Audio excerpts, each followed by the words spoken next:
What's up, school fans? Welcome back to Time Out.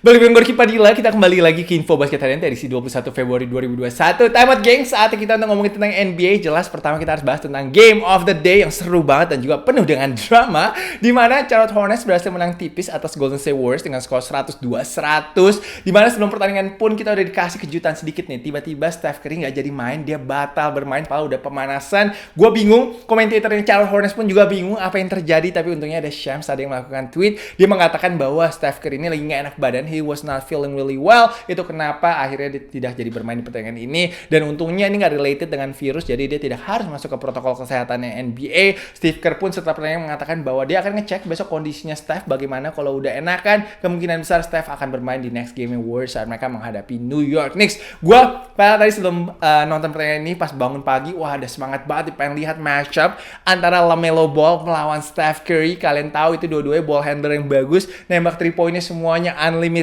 range. Tapi sayangnya kita harus menunggu dan juga bersabar untuk kesempatan berikutnya.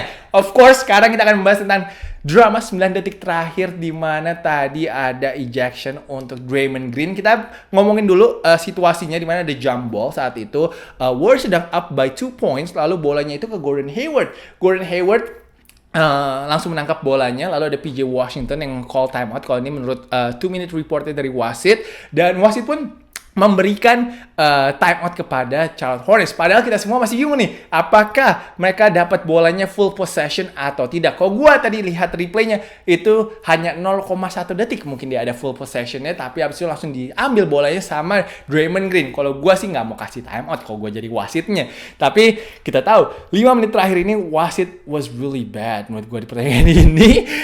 Tapi gua tetap pengen nanya sama kalian semua, kalau menurut kalian tadi Gordon Hayward itu punya full possession of the ball atau tidak? Kalian boleh tulis di comment section di bawah. Kalau gue sih bilang enggak sama sekali harusnya. Dan Draymond pantas banget untuk disalahkan di pertandingan ini. Gue tadi baca 2-minute reportnya, katanya technical pertamanya itu untuk dia taunting pemain Hornets. Gue nggak ngeliat sama sekali dia taunting pemain Hornets. Dan yang kedua untuk dia ngata-ngatain wasit secara kasar. Kalau itu gue lihat dengan jelas kalau dia ngata-ngatain wasit dengan kasar. Jadi Draymond ini salah besar apa yang dilakukan sama dia, karena memang Warriors sebenarnya masih bisa menang di pertandingan ini. Mereka up by 2 points. Kalau mereka bisa dapat 1 stop saja, mereka akan memenangkan pertandingan ini. Dan gue nggak tahu apa yang terjadi dengan Draymond. Kita tahu memang dia orangnya emosional banget, tapi dia tuh orangnya memiliki IQ basket yang tinggi dan juga sebagai human being juga IQ-nya tinggi. Tapi dia harusnya udah belajar dari dulu-dulu kalau dia tuh harus mengontrol emosinya dia kalau memang dia nggak setuju dengan keputusannya wasit. Walaupun memang kalau misalkan ya dia benar gitu, Draymond benar, tapi kalau wasitnya tetap bilangnya salah, ya harus ngikutin apa kata maunya wasit dan harus play through it. Kalau gue bilang harus play through it, tapi sayangnya Draymond tadi cost the Warriors this game menurut gue. Dan gue tuh sayangnya tau nggak apa, kalau misalkan nanti nih game, kan kita tahu nih seasonnya shorten ya, 72 pertandingan.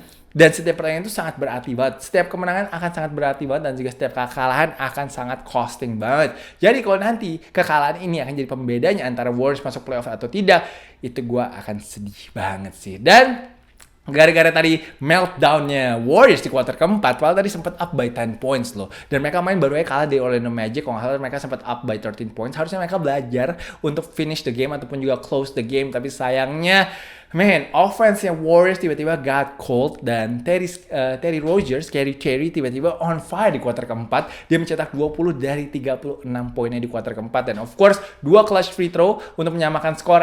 Dan yang terakhirnya buzzer beater, itu tembakannya agak susah loh. Dia agak miring-miring ke kiri dan masih masuk. Terry Rogers was really awesome in this game. Dan di 3 pertandingan terakhirnya pun, dia average-nya 36 poin per game dan nembaknya 59%. Itu menurut gue tinggi sekali. Dan kalau kalian belum pernah nonton siarannya Charlotte Hornets, kalian harus nonton sih. Gue enjoy banget selalu nonton Charlotte Hornets di TV-nya mereka, karena Eric Collins, pembawa acaranya mereka nih legend banget menurut gue. Bener selalu semangat banget dan juga memberikan komentar-komentar yang keren-keren menurut gue. Jadi kalian harus cobain nonton sekali-sekali di TV-nya Hornets.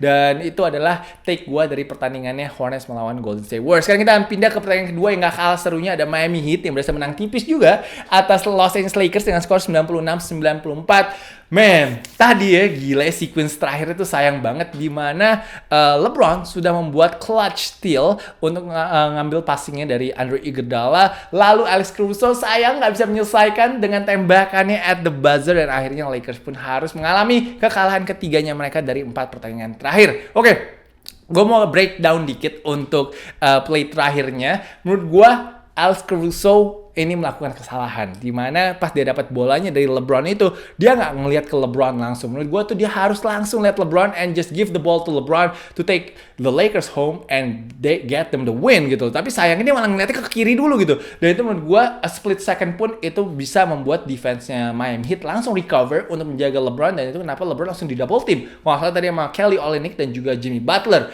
Jadi itu adalah yang part paling crucialnya tadi, kesalahan dari Alex Caruso menurut gue.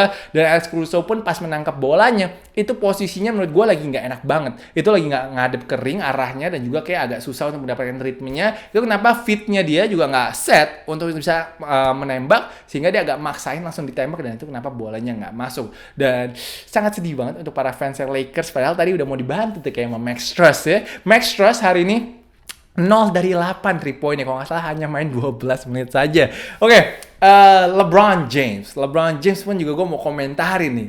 Dia aneh banget tadi. Dia tuh kadang-kadang memang suka kasih kita head scratching play aja. Saat lagi down 4 poin, dia tadi melakukan fadeaway susah banget dan akhirnya kena papan samping dong. Aduh, LeBron tuh ngapain, sayang banget. Untungnya ada temennya tadi ya untuk bisa put back, untuk bisa at least membuat gamenya hanya beda 2 poin saja. So, LeBron man, logo LeBron is not working too kadang-kadang gitu. Waktu itu kita tahu lawan Minnesota Timberwolves ya, kalau nggak salah dia tiba-tiba nembak dari logo dan itu juga nggak masuk. So, LeBron man, dia mungkin adalah pemain yang paling pinter di NBA, IQ-nya paling tinggi, tapi kadang-kadang just I don't know why dia membuat ataupun memberikan kita head scratching play. Gue pengen tahu juga pendapat kalian tentang play tersebut. Dan Lakers juga abis ini mendingan latihan shooting deh. Mereka banyak banget miss open shot menurut gue di pertandingan ini, dan of course 3 poinnya kembali hanya 29% saja, dan itu membuat Lakers juga kalah di pertandingan ini. Malah hari ini Heat menurut gue mainnya nggak spesial banget sih. Mereka oke, good start, tapi setelah itu juga mainnya biasa aja sih. Jadi menurut gue sayang banget ya Lakers nggak bisa memenangkan pertandingannya at home. Kuzma hari ini 23 poin, LeBron 19 poin, 9 rebound, 9 assist. Dia tadi, tunggu bentar, gue balik ke Kendrick Nunn. Tapi dari Heat tadi ada Kendrick Nunn yang mainnya cukup bagus menurut gue dengan top scorer jadi 27 poin. Sayang banget menurut gue sih Lakers. Gue pengen tahu juga pendapat kalian tentang Lakers di pertandingan ini. Mereka 4 minggu nggak akan ada AD karena kalah 3 dari 4 pertandingan terakhir mereka. They have to find something, man. They just have to find something in them. Shooternya mereka dari Wesley Matthews, KCP, Alex Caruso, man, they all need to step up. Walaupun nanti ada beberapa rumor trade yang kita akan ngomongin tentang Los Angeles Lakers setelah kita bahas semua pertandingan ya. Dan next ada Washington Wizards yang kembali menang lagi. Hari ini mengalahkan Portland Trail Blazers dengan skor 118-111, 4-game winning streak untuk Washington Wizards, and today they did it with defense. Luar biasa sekali. Dan sebelum kita ngomongin tentang defense-nya Wizards, kita jelas harus ngomongin tentang dua superstar mereka, Russell Westbrook dan juga Bradley Beal. Menurut gua chemistry di antara dua pemain ini mulai terbentuk, dua-duanya udah mulai bisa bermain bareng. Westbrook triple-double dengan 27 poin, 13 assist dan juga 11 rebound. Sedangkan Bradley Beal hari ini 37 poin, 16 dari 27 field goal-nya, 7 rebound dan juga 2 steal. Bradley Beal, tadi para fansnya Washington Wizards pada bercanda, pada bilang bahwa jangan sampai Bradley Beal nyetak 40 poin, karena kalau biasanya nyetak 40 poin dia kalah, jadi harus di bawah 40 poin aja. Nah hari ini benar nih. Dan sekarang kita akan ngomongin tentang defense-nya Washington Wizards. Wizards di first quarter itu tadi membiarkan Portland Trail Blazers mencetak 43 poin, tapi setelah itu they picked it up dan hanya membiarkan Portland untuk mencetak 68 poin di 3 quarter akhirnya. Tapi man, di quarter ketiga did you watch Damian Lillard? Gila men, dia nembak dari mana aja masuk dari di quarter ketiga ya. Padahal tadi di first half itu dia hanya 6 poin saja, tapi di third quarter dia mencetak 25 poin dari 35 poinnya secara total. Tapi untungnya di quarter keempat ada Rui Hachimura yang came alive menurut gue di quarter keempat. Dia tadi juga sempat jaga Dame beberapa kali, dan ini ditagih janjinya Rui Hachimura. Jadi Rui Hachimura beberapa practice terakhir itu katanya Bradley Beal bilang, gue bisa jaga 1-5. Dan kali ini dia membuktikan bahwa dia bisa jaga Damian Lillard and he did a great job menurut gue. Dan dia pun tadi ada dunk, ada layup, dan juga ada beberapa free throw untuk mengunci kemenangannya Washington Wizards hari ini. Dan Wizards has been really fun to watch selama winning streaknya mereka. Mereka tough and they are scrappy. Russell Westbrook pun juga bilang Scott Brooks harus diberikan banyak kredit sekarang ini. Dan gue suka banget dengan strategi defense-nya Scott Brooks sih sekarang ini. Dan Wizards berikutnya kan ketemu Lakers nih. Hari Selasa, WIB. Wih, bisa menang lagi gak nih Wizards? Wah, kalau bisa menang lagi, Lakers sih dalam bahaya banget sih. Next, ada Chicago Bulls yang berhasil mengalahkan Sacramento Kings dengan skor 122-114. Zach LaVine continues to make his case for an all-star spot. Luar biasa sekali, 38 poin, 15 dari 20 field goal-nya. Di game hari ini dia memperlihatkan kalau dia memang seorang elite scorer. Tadi gue suka banget beberapa kali dia melakukan jab, lalu itu masuk ke step back-nya dia untuk jump shot. Wah, dia beberapa kali memasukkan seperti itu. And look at his stats. Ini adalah statsnya dia di 8 pertandingan terakhir. Man, he deserve an all-star spot. Jadi gue harapkan nanti dia akan bisa masuk. So, itu dari Bulls. Sekarang kita pindah ke Phoenix Suns yang membantai Memphis Grizzlies dengan skor 128-97. Devin Booker 23 poin, lalu juga Cameron Payne dan Michael Bridges masing-masing 19 poin. Sekarang kita akan masuk ke trade rumor. Kemarin ada yang request juga untuk ngomongin tentang trade rumor. PJ Tucker, katanya Houston Rockets sedang bernegosiasi dengan beberapa tim. Tim yang tertarik adalah Los Angeles Lakers. Wih, Lakers butuh sih ini PJ Tucker, Miami Heat, Brooklyn Nets, dan juga Milwaukee Bucks. Tapi yang sulitnya adalah mereka nggak mau draft pick. Mereka mau pemain yang bisa masuk ke rotationnya Houston Rockets. Jadi itu agak tricky. Sedangkan PJ Tucker pemain yang udah berumur 35 tahun. Tapi menurut gua dia masih bisa membantu sih untuk tim yang contender. Dan ini memang yang berminat dengan dia semuanya contender semua. Gua bingung sih kira-kira yang paling punya kesempatan siapa. Tapi mungkin Miami Heat sih. I think PJ Tucker cocok banget sih dengan culture-nya Miami Heat.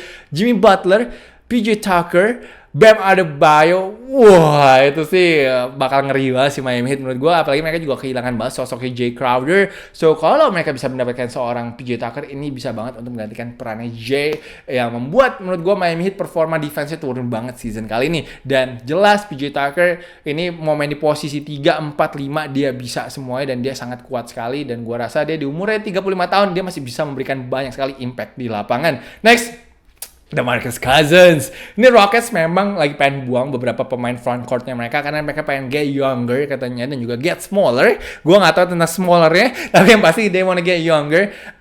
DeMarcus Cousins kabarnya kalau kata Kevin O'Connor, The Ringer, ini marketnya mungkin nggak banyak, tapi Lakers mungkin tertarik dengan DeMarcus Cousins. Bring back Boogie to LA. Wah, itu balik lagi tuh ntar duet New Orleans Pelicans yaitu Anthony Davis dengan Boogie Cousins.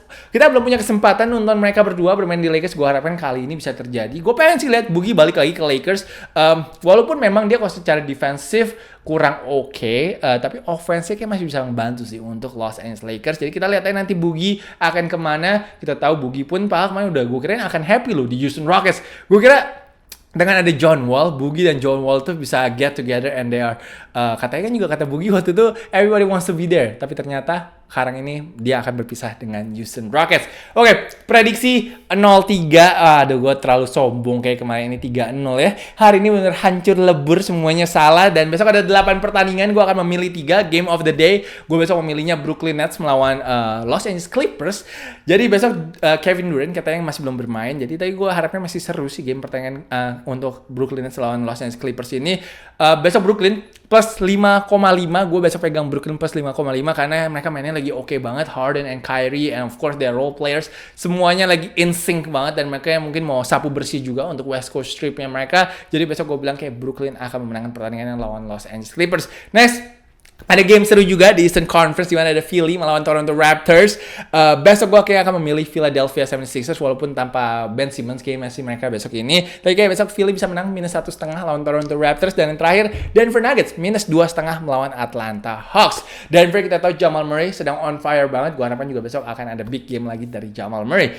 So terakhir, sebelum terakhir actually kita akan pindah ke top shoes terlebih dahulu. Ada Andre Iguodala nih yang memakai Fragment Jordan 35. Ini kelihatannya sangat futuristic sekali ya, menarik banget. banget. Lalu juga kelihatannya enteng banget nih. Udah ada yang pernah cobain? Kalau ada yang pernah cobain, please tulis di comment section di bawah. Next ada Alex Caruso dengan sepatu antanya, tapi nggak ada namanya, gue nggak tahu jadi namanya apa. Warna putih, very clean banget sih ini. Dan terakhir ada Westbrook nih dengan Why Not Shoes. Ini kayak graffiti gitu ya, sangat abstrak sekali. Ini untuk anak-anak zaman sekarang, mungkin untuk zaman now mungkin pada suka nih sepatu-sepatu seperti ini ya. Lalu terakhir nih baru Top Place di mana DJ Crowder nih dengan full court press. Ini susah loh, satu tangan ini kepada Cam Johnson, akurasinya sangat tinggi sekali. Lalu ada Kelly Oubre with a two-handed slam on Jaden McDaniels. Ini putback slam selalu dia andalannya. Lalu ada Patrick Williams nih, buzzer beater dari 3/4 of the court tadi saat Chicago Bulls melawan Sacramento Kings. Lalu ada Terry Rozier yang pertama dulu ya. Buzzer beater pertamanya dari tengah lapangan ini nembak 3-point shot. Lalu jelas kita harus masukin ke top list adalah buzzer beaternya dia untuk membawa Charlotte Hornets memenangkan pertandingan hari ini. Player of the day gue milih Zach LaVine hari ini karena dia mencetak 38 poin dan field goalnya super efficient dengan 15/20 and of course 4 rebound dan juga 3 steal. Saat ini he deserve to be player of the day today. Dan itulah video timeout gue hari ini. Semoga kalian mendapatkan informasi baru dan juga enjoy today's episode. Jangan lupa tadi gue melakukan eksklusif interview juga dengan Mas Erik Herlangga, owner dari tim Love Surabaya ataupun juga presiden dari Love Surabaya. Banyak sekali info-info menarik di situ, dia membocorkan kenapa dia akhirnya menjual Daniel Wenas ke Bali United. Jadi kalau kalian tertarik jangan lupa untuk nonton video tersebut juga. So Timeout Gang, enjoy your Sunday night. Jangan lupa untuk like, jangan lupa untuk comment, jangan lupa untuk subscribe. Thank you guys for watching. I'll see you guys tomorrow. Peace.